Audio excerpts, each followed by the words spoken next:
the tragedy of September 11th, 2001. It was my first year as mayor in 2001, and I was working in New York. A lot of you, I know, were working in New York that day too. And we couldn't believe what we were hearing.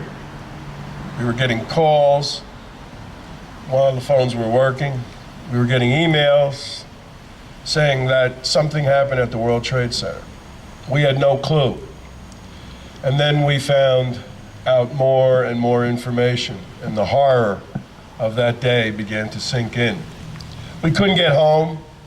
Trains were closed. The tunnel was just shut off. The ferries weren't working. We didn't know what was going to happen. We didn't know if there were more attacks. We were in fear. Parents working in New York were very concerned about the safety and well-being of their children here in Maplewood because they could not connect with them. So we did what we could, try to make that connection, and eventually we did get home.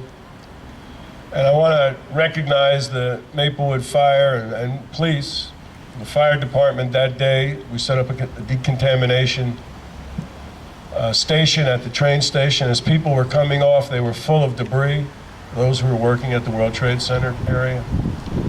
And they were able to decontaminate them and send them home. And I want to recognize Reverend Boyer, who stood with me at the train station that day in the evening. We were there till about 10:30 that night, waiting as train after train would come in, and they would come in so sporadically. There was no schedule. When they were able to get here, they got here. And what we were able to offer to those who got off the train was a hand and a hug and a welcome home. We were all devastated that day.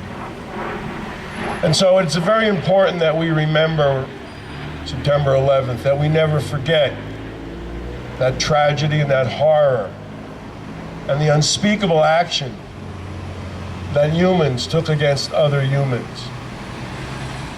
But today is also a day to remember about the future, to build for peace and harmony and justice.